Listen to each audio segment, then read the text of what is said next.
Okay, well, welcome back to Cosmic Emporium. Where am I? Okay, there I am.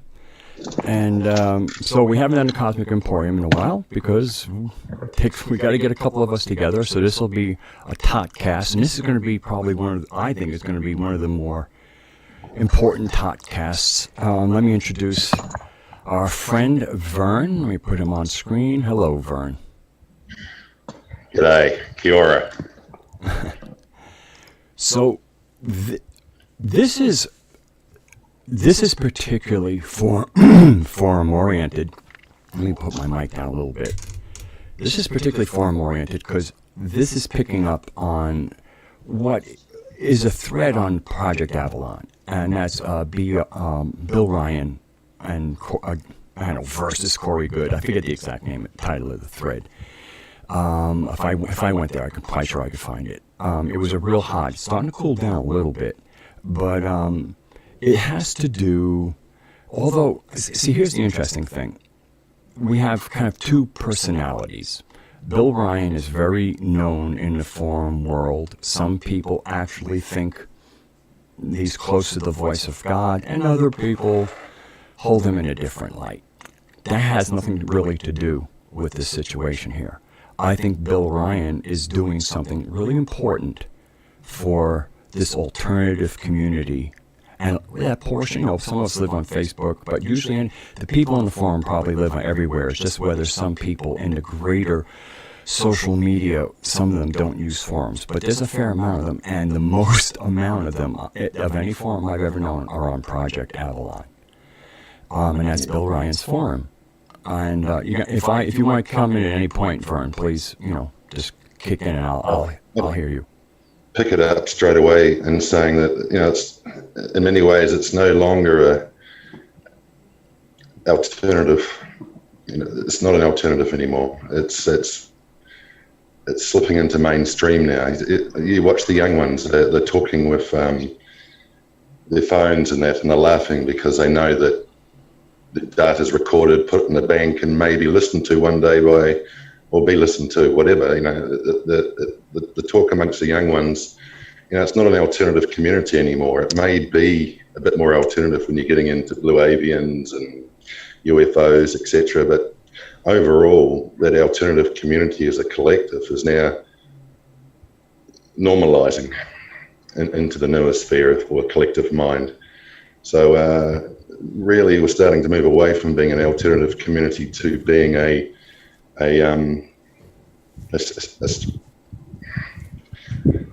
subculture that's grown big in time, and a truth culture, if you want to call it. I like that a lot. A truth culture, an integrity culture. Yeah. It's for those that have been around a decade or more, it's like, we've got some of these young bloggers now. Boy, they're getting listened to. They're picking up subscribers so fast because this is what they want to hear, and that's right across the board, whether it's deep states or health, true health products, knowing how we can work with our own DNA. All these things are getting picked up and used and spread. The young ones spread it so fast, and it's no longer. I don't see it as an alternative community anymore. I think it's mainstreaming in its own way. I agree with you. It can't be stopped. I would have laughed if I'd seen it moving this fast 5 years ago, and many people laughed in 1987 at harmonic convergence. They're like, nothing will change, and many laughed in 2012, December 21st. Things aren't going to change, and now here we are in 2017, and it's like they're causing squabbles within the alternative truth movement, whatever you want to call it. They're causing squabbles on purpose. Yes. They're wanting to divide and conquer. It doesn't matter whether Corey Goode and David Wilcock are right or wrong. It doesn't matter whether BR is right or wrong. The truth is going to come out as they speak out for themselves. And when you see the likes of the reply, I think there's been 2 replies, or one big reply to BR's thread, Bill Ryan's thread by Corey Goode at this stage, I think. Listening to that, it was like, well, whether I was for or against it, it doesn't matter. The reply he gave was very good. It said, let's look at it like a court of law, if you want to call it that, and go away and try attacking a different way, Mr. Bill Ryan. And on Bill Ryan's thing, it's like he's got no choice but to ramp it up as well, because he's made an accusation. He's got to follow it through, because it's gone out there. And I keep hearing this thing that really, the only thing that bugs me the most is these people that keep saying that Corey Goode is saying that he's a saviour. I've seen much of his material, and he's not saying he's a saviour. Right. There's no need for him to be a guru. There's no need for him to be a saviour. He keeps saying, know thyself, go back to yourself. Mm-hmm. He keeps saying that, and he keeps getting taken out of context. Like, he's saying he's a saviour, he's saying this. Well, I haven't seen it yet, and I don't want to see divisiveness. I want to see things move forward. So this BR calling out Goode and Goode replying, this is really good, because we've got to start talking across the board. We talk about for or against BR, or for or against DW and Corey Goode. It's like, as I said before, you've got this movement, or this alternative community that's become so big. There's no longer a for or against in this community. These young ones just ignore the crap. So if we get divisive and all this starts and the shit starts flying, they're just going to ignore it. And I don't think we want them ignoring it. We want them going, oh, let's critical think about this. Let's look into this in a different way. Let's listen to both sides. He's very angry. Oh, gee, it's a warning flag. Oh, they're trying to speak their truth. Oh, I can listen to that. So, if Bill Ryan's going to go out there all angry like he seems to have done, the young ones are going to turn off from that. And if people like DW and Corey Goode are going to be sitting there going, this is how we feel, this is what we think, this is what these are the data, believe it or not, this is the data, then the young ones will listen. So I'm seeing Bill Ryan being between a rock and a hard place. He can sit in his forum, which has been around, probably one of the longest around forums on the UFO alternative, etc., and play king or boss. But I can't see young ones flooding to him to join unless there's some validity. There's my little spiel to start off with, Brad. Okay. Well, so the name of the thread at Project Avalon is The Truth About Corey Goode. So that's that scene. But the thing that really moved me and actually kind of fed to me what was important about this was Richard Dolan wrote something on his Richard Dolan Press. Okay, it's called Critical Thinking About UFOs in the Social Media Age. Facts Still Matter More Than Ever. And it's a few paragraphs long. I might find a piece here and there, but to me, what's most important, and this is what I like about where I want to take this kind of kerfuffle that looks like Bill Ryan, The Truth About Corey Goode by Bill Ryan. All right. That this is not about Bill Ryan, but I happen to support in what he's riling up here. And especially with what Richard Dolan is brought behind and Bill himself posted. He started a thread with this critical thinking by Richard Dolan. So obviously, Richard Dolan is, again, another major figure in the alternative community, and I consider him a very respected one, almost like a researcher poet. There's such a humanity and kindness and integrity to him. He's a real pleasure to listen to, and he's never trying. He'll amuse you before he'll excite you with the latest whatever. And but what he's kind of getting to is that we're the ones who are actually the truthers. We need to be taken seriously. So that means that to be part of this truth thing means that we have to cut out a lot of the nonsense. And he gives some very good examples. And part of it to me is like the event stuff. Okay? I mean, to me, there is the event that I guess this guy Cobra has going, and there's that whole movement there. But to me, there are event type things, that people. The other side of that, Brad, is are they going to look at it and say Pizzagate shouldn't be taken seriously as well because we don't want to go down that road? Well, see, that's the thing is these are some of the topics that. To me, the first disclosure that's going to come before ET is going to be the huge pedophile influence at the elite level and how that reaches into our government, how that affects our government, and the kind of psychology of people who indulge in that behavior and what that's like having those types in our government supposedly looking after us. I mean, these are not healthy people, and they don't belong in government. I'm not a punitive type. All I can say is they don't belong in government. Yeah. Well, when you get the Speaker of the House in your Congress, whatever, who's in jail at the moment for what he's done, the pedophilia and that, it's like people are sort of waking up in different quarters. I also like to add, Red, that should we tell people that we've come straight from trying to get a live stream talk going on BR and CW? Yeah, my pleasure.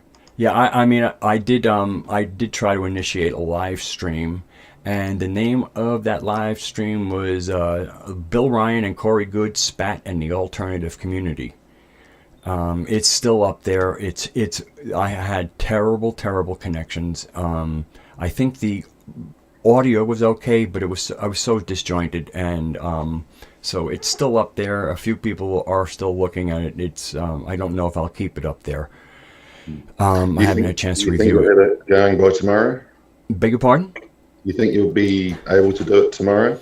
I'm thinking that Saturday night is a time with a lot of other streamers, although I had to see. I downloaded a software that I haven't put on my computer to try and work with, because I was working with this particular OBS studio, which coordinates very easily with it. But I'm not sure if it isn't almost like too much to get in between me and the stream, and if this other thing might just be need less resources, because this is a fairly high-end thing, and I'm not so concerned about high-end as I am about being able to just get out there and conduct something in real time, because I think we need real-time discussions.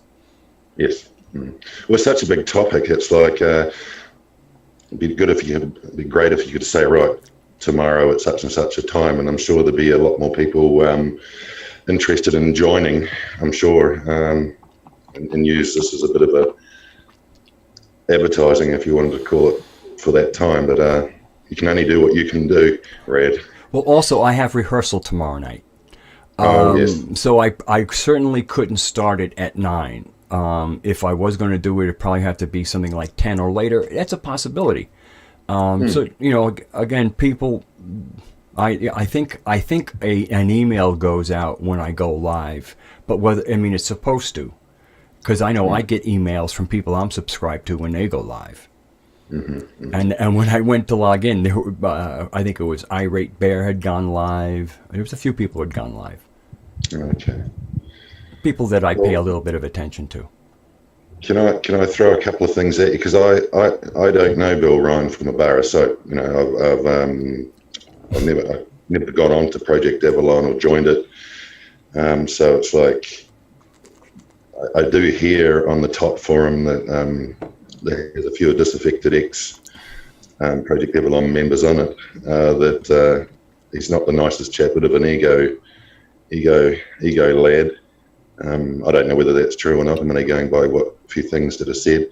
If that's the case, do you think he's starting to crash and burn himself, going too far, or what's your feelings on that? Or is he just Well, look, I'm not in contact with him. I am, first of all, I like what he's doing. And we're in a time of extreme change, and there's a lot, we're all clearing out. And we're all human, which makes us less than perfect. And I just, if I'd like to think, and I will hold that out, that Bill is motivated by trying to clean up a community he has a huge hand in facilitating and building out. Mm-hmm. Like, it's almost like what Alex Jones is to the alternative news and, alternative places to get information. In many ways, Bill Ryan is certainly that to the forum world. Yes, very much so. Yeah, agree. And because of the years of storage there, in many ways, the TOT's not doing so bad either. These forums that are around for a few years, but Project Avalon's been around longer, has more participants, and so some of the material you can find there, found under, if you could read that, it's in many ways going to Project Avalon. It's like going to the Library of Alexandria online. Mm. Yeah, and Todd, let me tell you, Todd is not shabby, but it hasn't been up as long. It doesn't have as many members, so it can't have the depth. So by default, a place like Avalon kind of becomes the repository of us many researchers scouring the web and bringing it to a common place. And that common place was Project Avalon for a long time. Mm-hmm.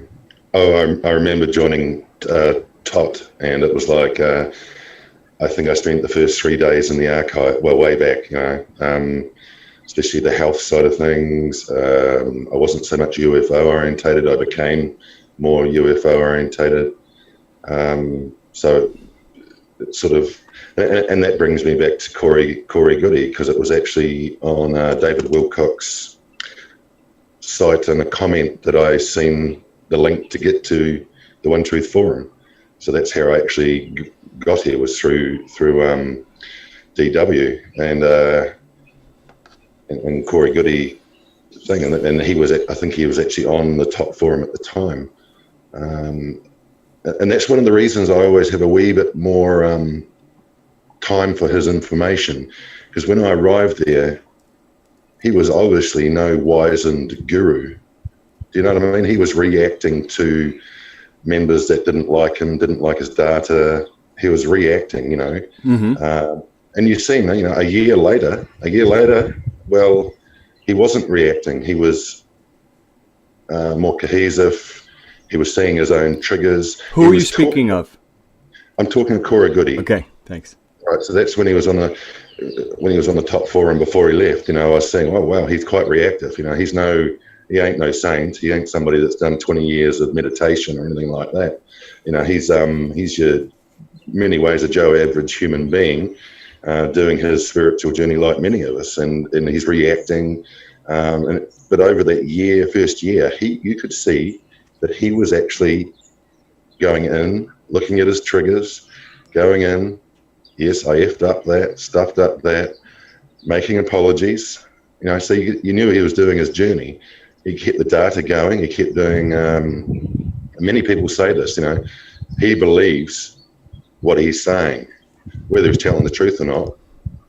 Yes. Does anybody guess of such? You can believe it or not. Yeah. But he believes what he's saying, and they get that through his reading his body language, et cetera, et cetera. When I first seen his material, I was like, he's not saying he's a savior. He's saying the opposite. He's saying, they're not coming here to save us, the blue avians, etc. They're not coming here to save us. I'm not coming here to save you.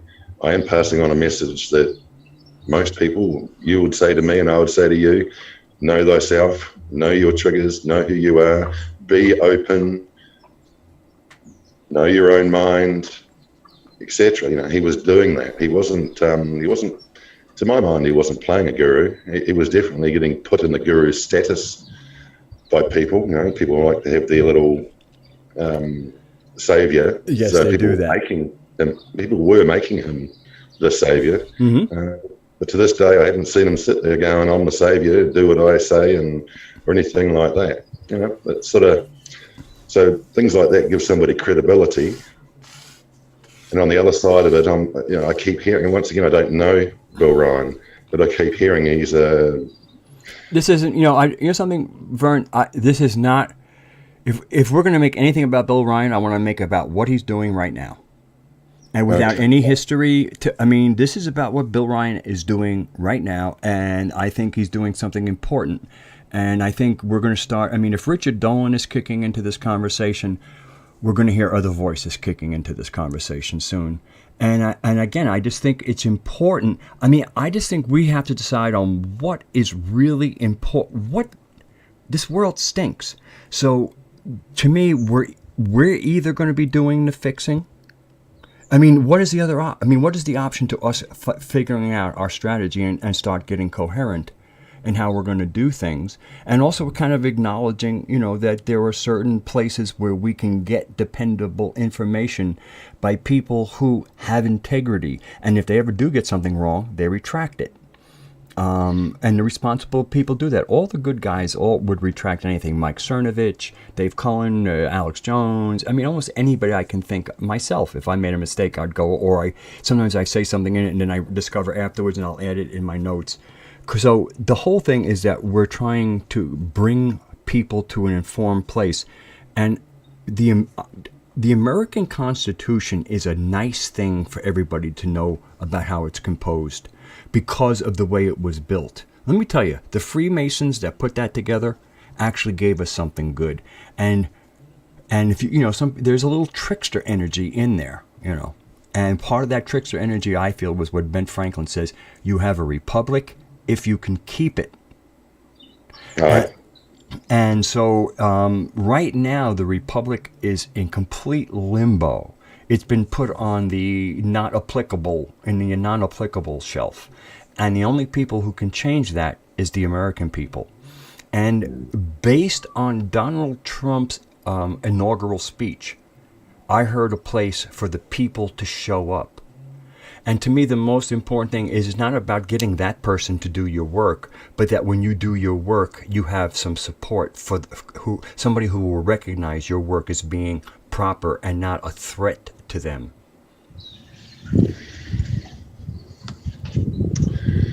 We've got I like to go micro and macro, and if you looked at it in another way as well, you've got Bill Ryan and Corey Goode, and you've got the American government and the American people. A lot of the things Trump's doing are not looking that good. A lot of things he's done are not looking that good, but he's done some good things, and there seems to be a lot going on behind the scenes that's very, very good, that we don't know whether is actually true or not. Mm-hmm. But see, that's why I'm trying to... No, this is what I'm trying to get with this conversation, and it's even why I felt I needed to interrupt you. Because what Trump is doing isn't, to me right now, as important as what we want to do. What is it that we really want to accomplish? And how do we build the networks to make what we want to accomplish a real world reality?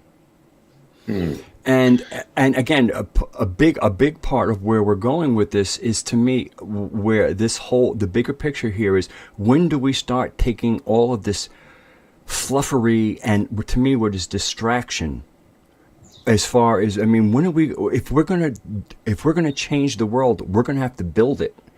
And we have to be talking to each other, not waiting for next week's delivery from the Andromedan Council.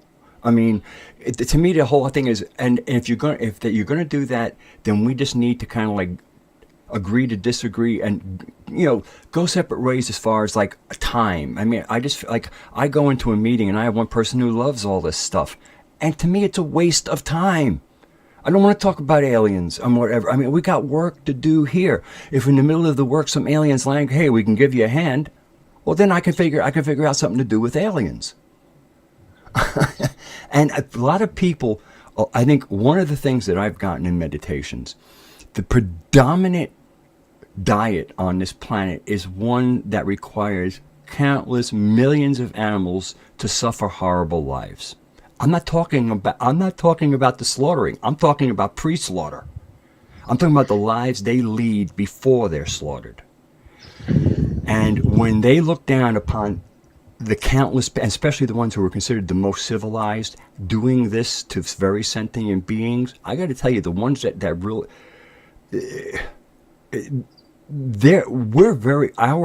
the way we treat millions and billions over a decade easily of sentient animals is not something that the better of the groups out there are very thrilled with. And it makes, I mean, where the nastier people are fine with that, because they don't mind grabbing a few of us and having a snack now and again. So of course those are the types that are willing to work with us. I'll respond to that. They have a consciousness as such, the different animals, and beautiful. I love animals. I enjoy a good roast pork. I enjoy some good sausages. You're missing my point. I'm talking about the raising of them. I am not talking about the eating of them. I'm talking about the horrendous conditions where actually when they're slaughtered, that's the most merciful thing they've had in the whole process, was being killed. I'm not talking about killing them. I'm talking about the misery that people put them through so that it's more economical. I am not talking about eating animals. I'm talking about that treatment of them. Okay, well, let's have a look at it micro, macro again. We're put on the planet, and probably the most merciless thing we have for a lot of people is when they finally die after a lifetime of slavery. So there goes your micro, macro of that. You know, I see some absolutely beautiful souls sitting there in their 60s, 70s, and 80s, pass away, and they're happy for what they have done. But their life was actually a mind not known, slavery, drudgery. Some of them even fought in wars and killed people which they didn't want to, etc., etc. So there goes your micro, macro on it. I still feel that we do have to start with ourselves, you know. Like, I still look at some of the ways I treat people because of how I feel, and it's like, you know, I see the necessity to improve, and I can only do that each day as it comes. Maybe as we improve, maybe as we start to know our own minds, maybe that's the animal kingdom follows, earth follows. Okay. But I have felt a bit guilty lately, and maybe I'm getting there, on eating certain meats. So maybe it's an influential thing with the noosphere as such, because it's not me. I'm actually a butcher by trade in my apprenticeship, etc. So I tried vegetarianism, didn't work for me, and I don't eat much meat now, but I do enjoy it when I eat it. But over the last 3 months, it's been less and less. So maybe I'm just improving, or noospherically that is coming about. Yeah. Well, I've never been against hunters, because there's a natural harvesting. I mean, you know, there's an animal living. It's the life it was meant to live until it got eaten. I mean, the animals, you know, wolves eat deer. I mean, the natural death for a deer is to get eaten. It's just a matter of who's going to eat it. So, you know, if man wants to get in the line, to me it works beautifully. Again, I'm talking about modern animal husbandry, and I'm not talking about diet. Yeah. I'm talking about our modern animal husbandry, and how brutal and demonic it is as an industry. And I'm not talking about eating them. I'm talking about raising them.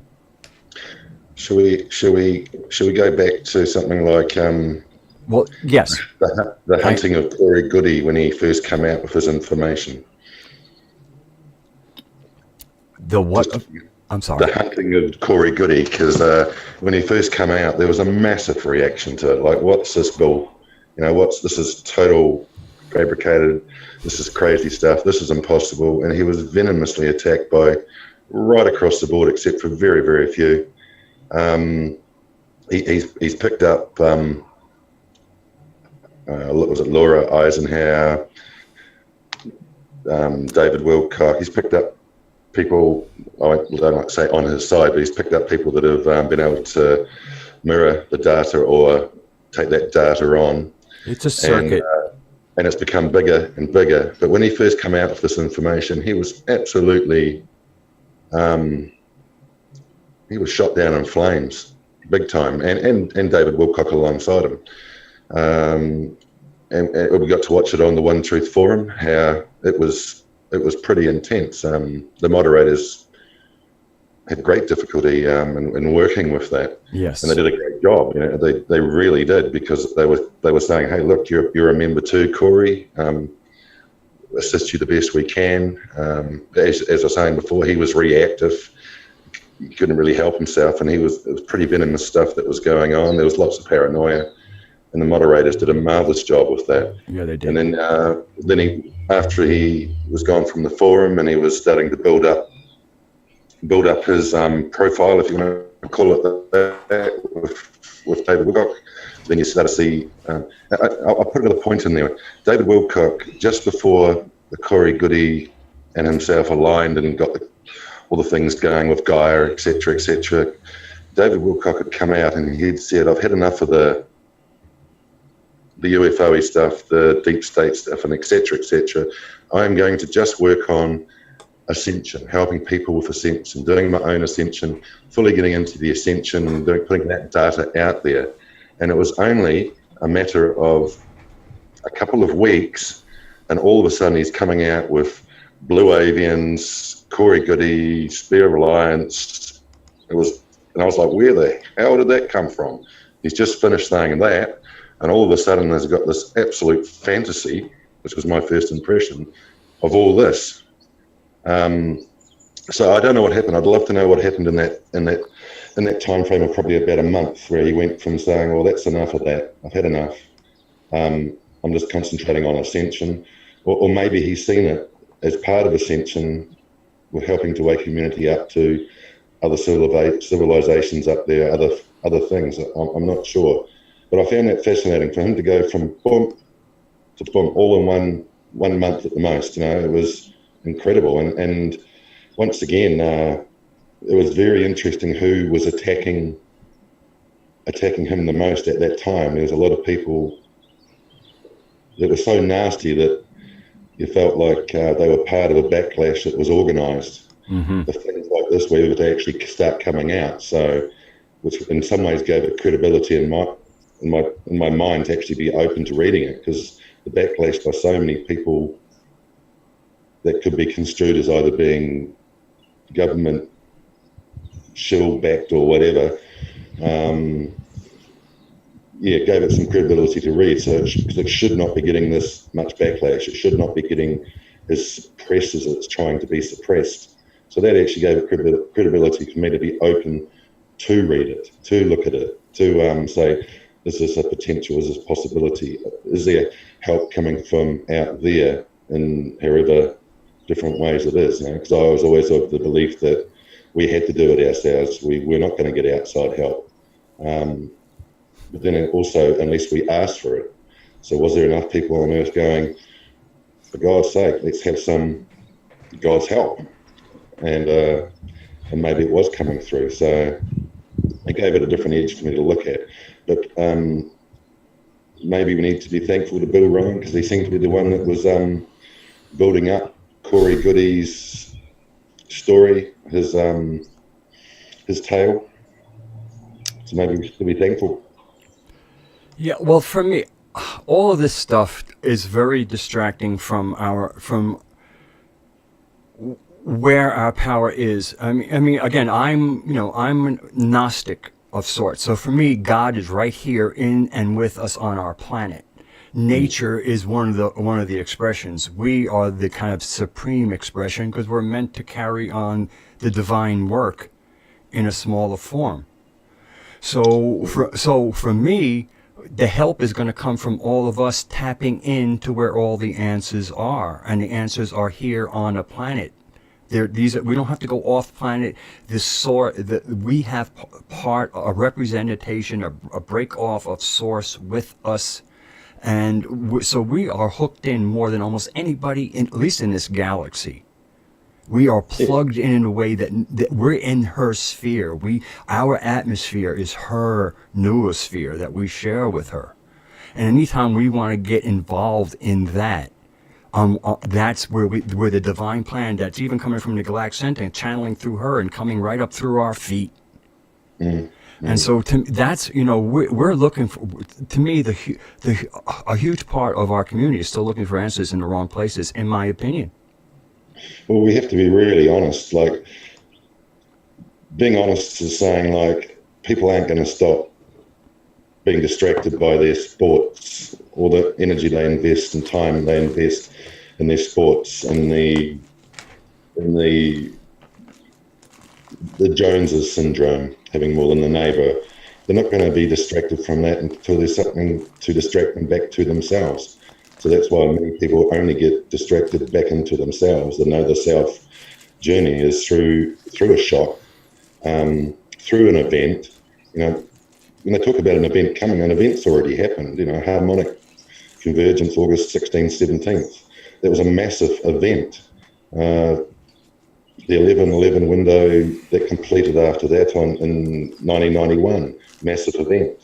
The Venus transit, the 12/12 window they call, the 8-year window going into 2012, massive event. These massive events are happening, and we're getting massive events happening basically every day now, that are changing the noospheric, massive changes every day. Every day it's happening so fast that we're in the event. We don't have to wait for an event. The events that we were waiting for have happened. So no event's going to happen because all the disclosure that's already going on, half disclosures, etc., are causing people's DNA to change, whether they like it or not, because noospherically it's going to change their DNA along with the sun. It's like the event's happened, it's happening. There's no future event. It's now. Yes. I mean, that 2012 was a huge event for this planet and, of course, actually for our sun, our whole solar system, because it kind of broke out of the accretion disk and got a little bit of a direct line of sight towards the galactic center. And that allowed for a lot more of a direct transmission from Sophia to home, where the rest of the family is. And there's so many facets, yeah. And it changed. When we left the accretion disk, the viscosity of the medium that our sun is going through, because our sun, is kind of like caught up in the arms, and it's being that whole centripetal force is pulling it around in there, and then trailing behind it. And because again, we don't go around the sun sideways. The sun kind of pushes through, and we're almost like in the sun's tail. Yeah. And so what happened when we came out of the accretion disk, the sun is now pushing through a slightly different quality of the ethereal, like the cosmic medium, okay? The ether.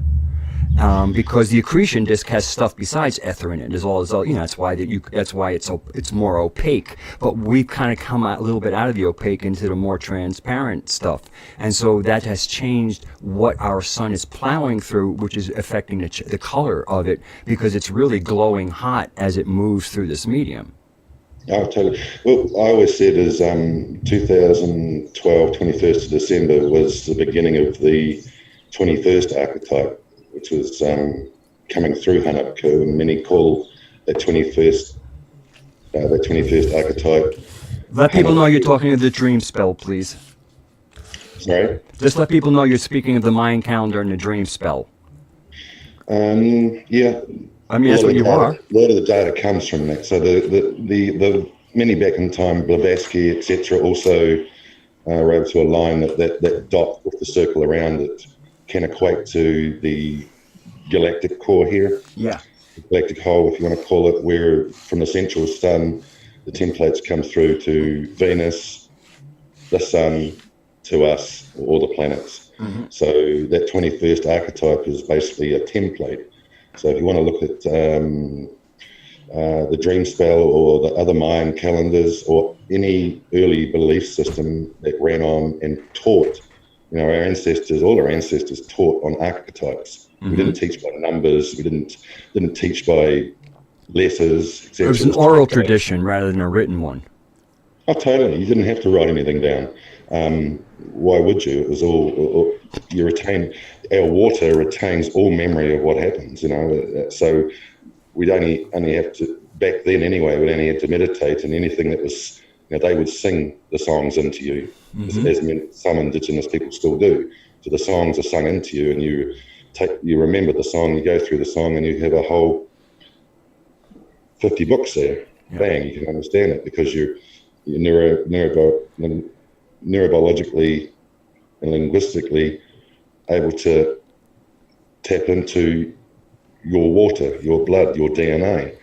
So it's like, oh, there goes the 21st archetype coming in. So the adjustments that are happening DNA-wise, etc., is directly you becoming the 21st archetype, which is all 20 archetypes that are becoming the 21st. Makes sense to me anyway. I think I followed you. Oh, good. Make a little adjustment here on the screen because I noticed. There we go. I just made you a little bit bigger for everybody to see you. So how do we bring this back to what I really think that the point Richard Dolan is making? And let me see. Maybe I should just read a tiny bit of it because it's mind-blowing. Okay, I'll start with because sometimes the opening words are important. This is from Richard Dolan. Okay, among the UF crowd these days, it's the trend to disparage the collective and investigation of UFO reports themselves. We live in the age of Facebook, YouTube, Twitter, smartphones, and instant information. Why then bother to interview witness after witness to ask them the same old tired questions just to prove they saw something unusual? If you held out your fingers at arm's length, how large would the object have been? Besides, we already know UFOs are real, right? So why bother meticulously going over old news? Let's move on to more interesting issues, like the ET agenda, figuring out the cover-up, or the coming New World Order. In fact, I do spend a good portion of my time on those very issues, but there is a danger in forgetting the importance of the nuts and bolts, so to speak, of the field. So where he's, that's his opener. Then he goes on a little bit about Blue Beam, but that's long, and he's just saying, if you talk is cheap, literally, it's free. It costs nothing at all to make a claim. My dad, a retired police officer, said, money walks, bullshit. Money talks, bullshit walks. It's true. If you have something to say, back it up. Really back it up. Otherwise, please take a walk. The problem is that wild, unsupported claims can and do spread so much more easily today than they could have 20 years ago. Today, claims and videos and even conversations can go viral. Not everyone believes these things, but over the past week, several people personally expressed their own fears to me that just maybe there really might be a major event that would disrupt and wreck everything in their lives. Maybe they wondered that all these rumors had some truth to them. Okay, that's a very good point, but Richard goes on to in a brilliant way. Now, we do live in dangerous, tumultuous times. I happen to think that there are great challenges and difficulties ahead for us, of course. We must keep in mind that this has always been the lot of humanity, and we have faced many catastrophes in our history. In order to be ready for any future difficulties, we need genuine information, not rumor. We need to be able to discern actual facts from groundless claims and general grandstanding. For any of these rumors, any of these endless series of predictions that clog our pages and cloud our cognition, we all have several solutions at our disposal. And then he goes on to elucidate some of the solutions. I really recommend people read it. I can put a link to it in my description of this YouTube. So, please do. You got anything to say there, brother? I like what he says. Once again, the only people that are going to benefit from Corey Goode, Bill Rowan, David Wilcock going into a fight, or whatever you want to call it, is the government. The government holds all the truth to sit there and give to humanity if it wanted to. It's not in its best interest to do that. But it doesn't matter, because more and more people know there's at least hundreds, if not thousands, And for many years, a lot of us know there's millions, if not billions, of civilizations out there. There has to be. Yeah. It's pretty simple stuff. So we don't. He's quite right in a lot of the stuff he says. Absolutely, it's only the people that are still distracted that are and they're not interested in this sort of stuff, and they don't need to be, because the noosphere will change anyway. It's changing. Nobody's going to stop it. I still believe, and it's just me, there's more and more good people getting involved in changes, whether it's within government, communities, more so communities and new communities. It's hard not to be positive. We're still seeing the same old BS, but it's damn hard not to be positive when you see what the young ones are. Yeah. How they're responding, how they're reacting, how they're collecting and disseminating information, truthful information, or at least critical thinking information. It's hard not to be positive. I'm very, very positive that the outcome of Bill Ryan, David Wilcock, Corey Goode is a big shit fight, actually coming out really good with positive results. Mm-hmm. Whether anybody crashes or burns or not, I think there's a potential for huge moving forward, huge ability to people to own their own stuff or know themselves better. And I feel that's the way of the age or the time we're in, and that's what we're going to see come over. And there may be a bit of smoke and mirrors, and there may be a bit of fire and nasty stuff. But I feel that there's a huge potential for a holding of hands and a bit of letting go, because there's got to be a lot of letting go. Yeah. I know There's for yourself, so you much don't hold stuff for very long, Radagast. Yeah. You let it go pretty fast, and I'm very similar. What's the use? It's only hurting your water. Your You need to travel light. There's no point, and I can see that enough people are evolving so fast that there's a good opportunity for a good 2-3 months of heart openings and bullshit throwing and learning. Mm-hmm. And I just hope that not too many people throw out the baby with the bathwater. People remain open. Whether there's blue avians flying up there or in here or whatever, remain open and keep that message of know thyself. I'm sure Bill Ryan said it many times. I'm not sure, but I would say so. That was a mantra of mine, and people got tired of hearing it from me. I keep repeating it. It's good to know and remind myself at the very least. Know thyself is what Jesus quote, isn't it? Well, one of the reasons for me it's so important for people to know themselves. That way, when you call them on their nonsense, if they slip into it and I slip into it, when somebody catches me in my nonsense, as soon as they catch me, I go, "Oh, thank you for correcting me," because you're right. That was, I got caught off in telling my story or some other thing that has little to do with why I started the conversation. And if more people knew themselves, when you gave them, can we get back to the subject, they wouldn't feel insulted. They would actually be grateful, because their whole purpose, they started and they transited, and rather than be upset that you're trying to get them back on track, if they knew themselves, that we wouldn't have these touchy emotional issues, because they would want to be the best they could be. And any course correction, even offered from outside, would be like, thank you. Well, I think it's in the Celestine prophecies, one of the insights was when we're in a circle in a conversation and one person talked, and when they stopped, everybody looked to another person, because that's where the energy went to, for the next person to talk. They had the next bit of the puzzle or the next thing to say. And when that person finished, everybody would naturally look to the next person who was meant to talk or was going to talk. And when you were actually part of, once you learned that and you're in a conversation, whether at a bar or whatever, somebody would say something and you'd see somebody's ego go, "Oh, I can do that," or "I did this," or "This is a better story."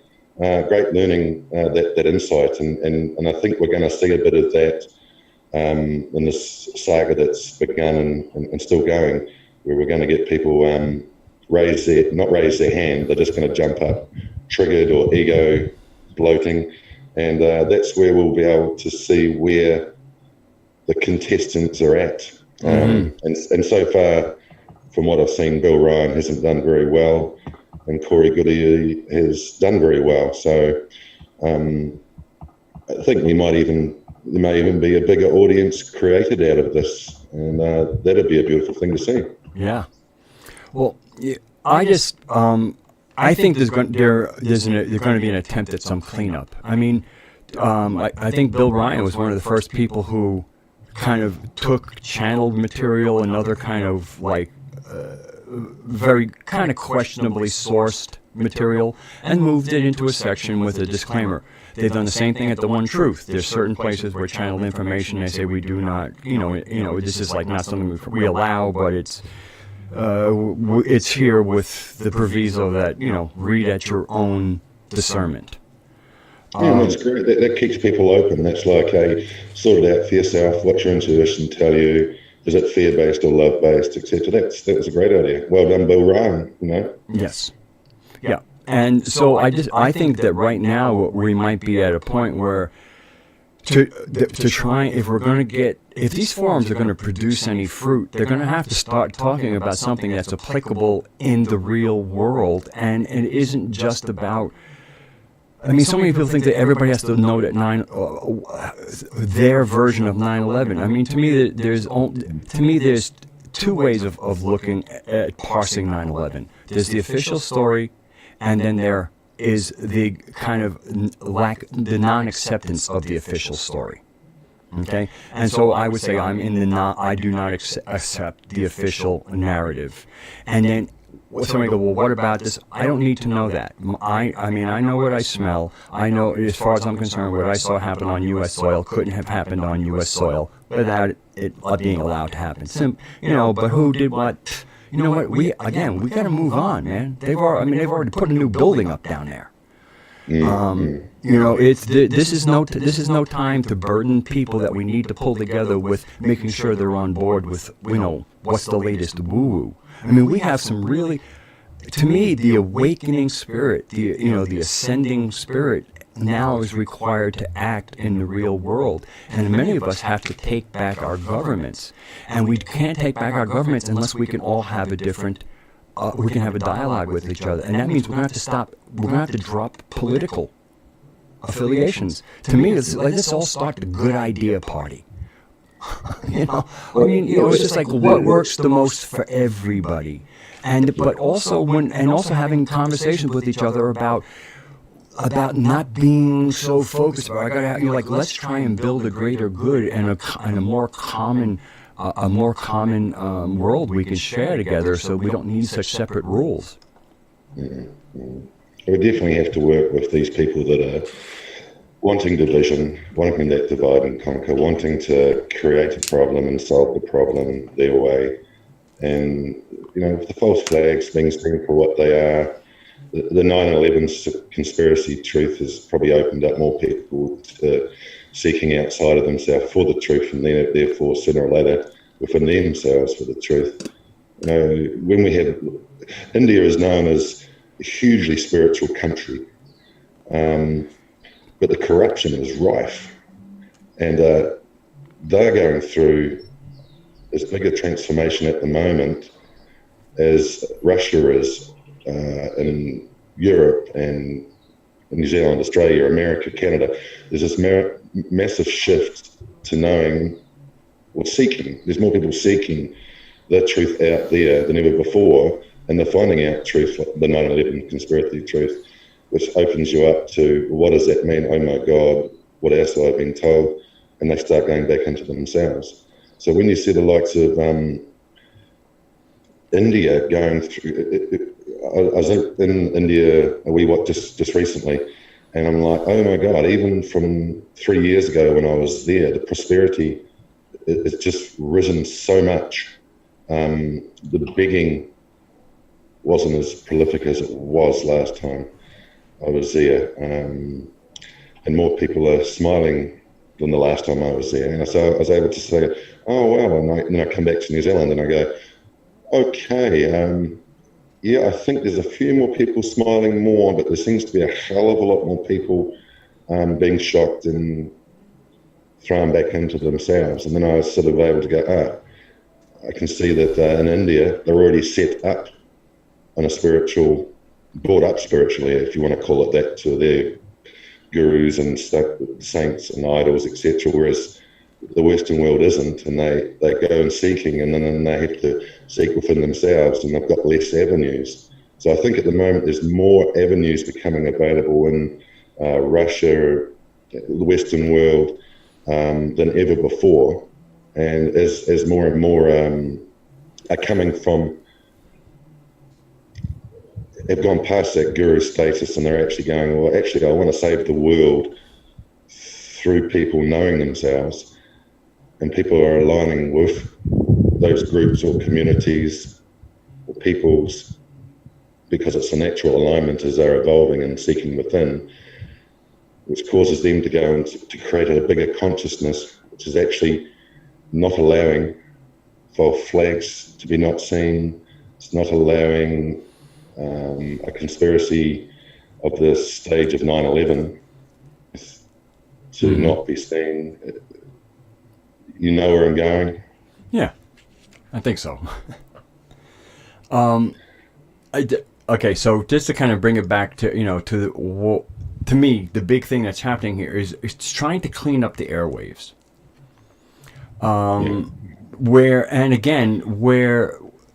YouTube is still, it's hurting content creators, but if all the YouTubers I follow, I go directly to them. It's not like YouTube's closing anybody down. They're just kind of hiding them from being, found by normal routes that people are used to. Now we're down to dedicated viewers and creating enough of a buzz about ourselves that people who view us tell other people to view us, and we don't need anybody to promote us other than our own, work of value. And I just, I wouldn't be surprised if, if forums, especially like maybe Project Avalon and I'm quite sure maybe the One Truth might see that, the wisdom of, just, promoting a culture of moving forward. I mean, there might be thousands of civilizations out there. How about us concentrating on our civilization? It's a wreck. It's a wreck. And the only people who have the real plan for how it would work would be us. And especially if we're tuning into our heart, where God can tell us all the good stuff that could happen through ourselves, and working with this one and working with that one. And again, it's so close and an intimate a connection where it's not like you're being told, it's you're in alignment. It's almost like you kind of like, I'm God in a body, what do I do?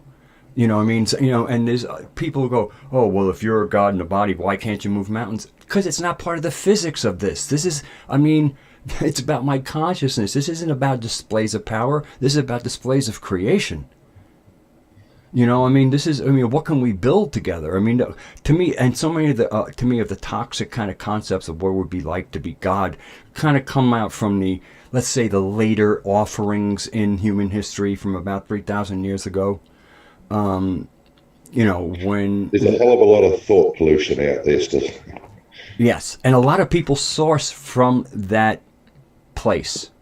And that really so when we try to realize ourselves as, divine in the body, they kind of get caught up in lightning bolts and all this other stuff, as opposed to the sweetness and realizing that, after this planet was created, that part of that same essence that created this and lives in this whole planet is in us.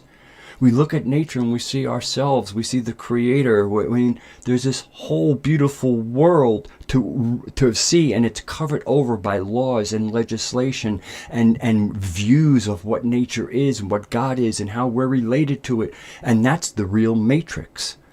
That's the false reality that's in our heads, and it's put there through all this programming, your one's God concept is so important to me to being on this planet in coherence with it and the universe that it's a part of, especially the galaxy. I mean, we need to be thinking locally. So when we go into cosmology, it's about the galaxy. If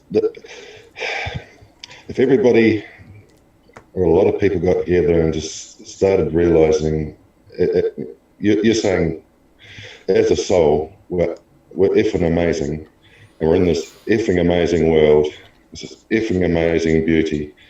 The thought pollution that programs put upon us, etc. That thought pollution, there's got to be. It is being dissipated, but it is so dark. I still see so many young ones bypassing it. They're not getting a lot of the thought pollution. I remember when I first started, I'd read 10 books, and I'd know that one of them would be a good, decent book, and it might be 50, 80 years old. Then you'd read The Power of Now, and that would be like, oh, I can use that in my life. I can use it in my life. And the young ones today are getting it. They're getting a download so fast, and they're going, I'm going to use that. I'm going to use that. That works for me.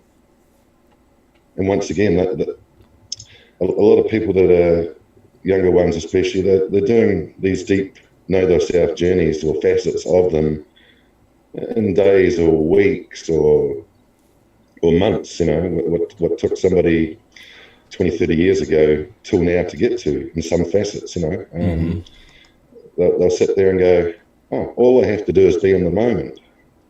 And then they'll go, right, how do I do that? And the information comes through whatever means very fast, and they're putting it into place.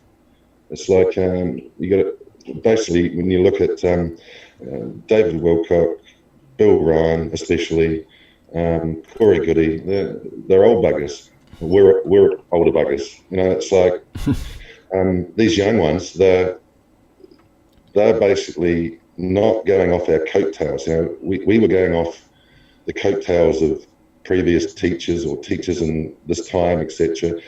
The younger ones aren't going off the coattails anymore because they're directly they have their own coat on because of the time they were born into. I feel like I'm going on another spiel here. Sorry. Well, I'm just really glad that we kind of had this follow-up. Like I said, I will try. Maybe I'll go for a late Saturday night live stream if this new software works with it, and I can always try for a Sunday evening. I feel a lot of people, I've been able to say a few things here, there, and everywhere, and I feel better for saying this is where I'm at. This is what I see, and a few things from the past to bring up to look at now, in conjunction to what may be coming in the future as this debate goes on. And I felt good about it, and I really hope that if we do get something started tomorrow, that there'll be a few people involved. It'd be great to hear other people's feelings and emotions and thoughts and beliefs on it. Yeah, I agree, and to me, this is a conversation that I don't really want to be like in a video format where we kind of, quote unquote, talk at people. The thing I want with a live stream is the chat, and this way, we can actually have a dialogue. And just. Well, there's absolutely no reason for anybody to be angry. Right. I agree. Simple. Yes, and it's one of the interesting things I'm always trying to. The movie The Matrix was pretty amazing if you can see past how Hollywood is trying to hide things, or they're right there, but they're not gonna give it to you for free. So when Neo finally wakes up, where he's in a bubble. Okay, so there's your one metaphor. You're in a bubble, and in that bubble, what's kind of keeping you going in that bubble are all these tubes into your neuronal system. If you recall, they were along the spine, and those tubes represent media. That is the world, and then you are in your bubble from the media input. And that's, to me, what the metaphor of that is. So when he takes out the tubes and he steps out of his bubble, he's a free person. And then you have Agent Smith. To me, Agent Smith represents the Matrix or the government minion, which is why later on there's like endless amounts of him, and these are like and it's almost like when we see some of the protests. You just gave me a wee aha moment. Thank you. And then when we look at the protests of these people, and all they can do is shout racist, misogynist, all these things, and you go, can you explain that? And all they do is keep on repeating. It's like they're kind of like just one expressions of this rage against the enlightened individuals. And so in many ways, Agent Smith is that person who operates, because their existence is so plugged into that when they get the direction, like from mainstream media or whatever, they kind of get their signals and they all end up being one thing, because they're all coming from one central program. So now you see how Agent Smith is the government or matrix minion. Mm. And he can be, there's endless amounts of that. Mindless people plugged in, largely has to, in certain cases it's your paycheck, and in certain cases it's your reality, because you've bought into a certain reality that comes across on the media, and all this alternative stuff doesn't fit with your reality, and it creates this really crazy divide. But I mean, I saw that, and that's what Agent Smith represents. Those under the control of the narrative from the official sources. Yeah. And that's the thing. A young person today will get that movie out without any spiritual training, and will get a lot of what you just said, because it's so obvious. Mm-hmm. Nowadays, whereas I first watched it, I was like, "Oh, that was cool," and that was sort of, I was sort of getting the gist of it, but and just I got a wee aha moment when you're talking about the mini Agent Smith, whatever it was, being the government. It was like, oh, I never seen that facet of it. So yeah, and the young ones are picking that up so fast. And I think there was a great caution in that movie, represented by the character of Louis Cypher. Okay, Louis Cypher. Okay, Lucifer, playing the Lucifer character. Oh. And he's the one that was part of the people who lived in real reality and made a deal with Agent Smith to sell out his people that resulted in the deaths of them, so that he could re-enter the Matrix and eat fake steak, because all they had was this gruel that, to make. They didn't have, access to, steak. Louis Cypher. Louis Cypher was his name. And then later on, Agent Smith gets in him and infiltrates. But the interesting thing, I mean, to me, the big caution is how somebody who was part of the resistance got bought out for such, because they missed the taste of steak and were willing, fake steak that tasted real, because in the fake world, everything seems real, and was willing to allow the brothers and sisters of his to die so that he could go have some fake food. This is one of the things we, the humans, or maybe he wasn't. Maybe he was a psychopath, and that kind of speaks to that. But I mean, that kind of selling out is the greatest tool that our adversaries, the globalists, have. Is that for sheer vanity, we would allow for the deaths of our brothers and sisters. Some of us, and I think that's the minority. But that's the caution. That there will occasionally be those types, and I think what it is they are the kind of the psychopaths, the 3% in society that have no empathy and only have their basic drives, and the taste of steak is enough to drive a psychopath to do that, because there's no empathy for what happened. Well, basically, usually there's been some amount, usually a huge amount of trauma for that soul to have that journey on Earth at an early stage, usually, and the programs put into that person at a young age.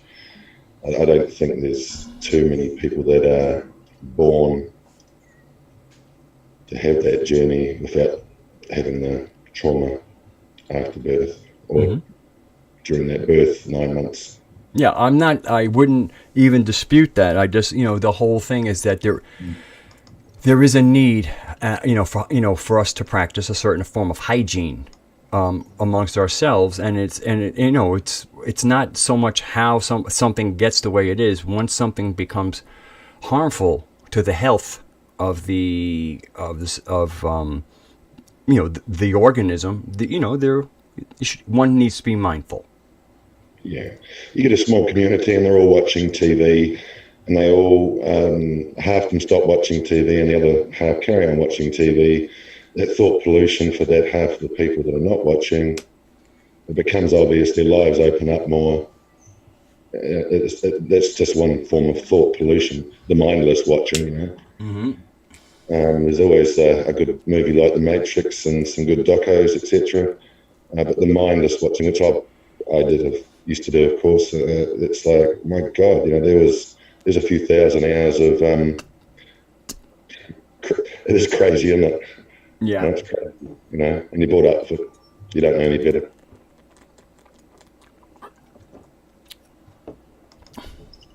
Okay, well, maybe we've taken this conversation to its logical conclusion for now. We have a new Cosmic Emporium up, and I really thank you for joining me. You bring a good balance, because I'm aware, I know how I sound, and I can't modify it because it would be untrue for me to say it differently. And thank you, Red, because I was sitting there going, oh, gee, I was really looking forward to the live stream. I was quite excited. It was like, and being able to talk to a few members and maybe some people outside of the One Truth forum community. It was like, oh, this is very exciting. I was like, oh, as soon as I sent it, I'm in. So it was good to talk and have this made, and I really hope we get something going for tomorrow. Thank you, Red. Yeah, well, like I said, you bring a language around the subjects that I bring up that I think more people might be able to resonate with just because of where they are, and I'm always grateful for that, because this way here we can talk about the same subject, present slightly different things, and that way I just think it's a good balance. It really helps me. It really I think it provides a very good balance for my less enabling, I call it. I'm a little more of a boot camp kind of a person, but there are boot camp people and there are other people. So thank you for allowing me to express myself. I always enjoy chatting with you. Yeah. Well, I'm going to just say goodbye, Vern. Thank you for joining Cosmic Emporium and myself. And thank you all for tuning in to Cosmic Emporium. And I'm going to get about uploading this. This one ran almost an hour and 15 minutes, so it'll take a few hours to upload. And so take care of yourself, love yourself. God bless you, stay sane, and see you next time.